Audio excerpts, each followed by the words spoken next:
Welcome to today's discussion on the exciting world of videos.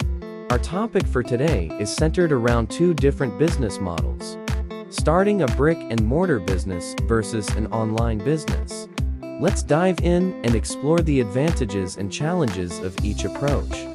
First, let's consider the brick and mortar business. Startup costs are lower when you open a physical store, allowing for greater flexibility in selecting locations and marketing strategies.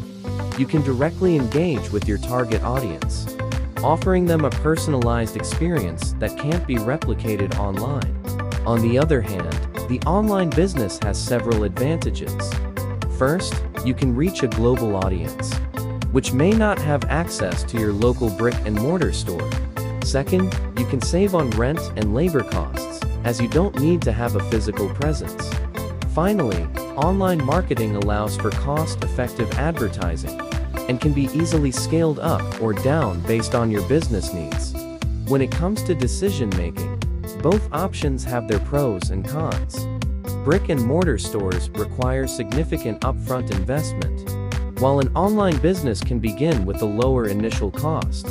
The success of both models ultimately depends on your ability to cater to the needs of your target audience and create a unique experience that keeps them coming back. In conclusion, video shows have evolved significantly over the years, and the business models have adapted accordingly.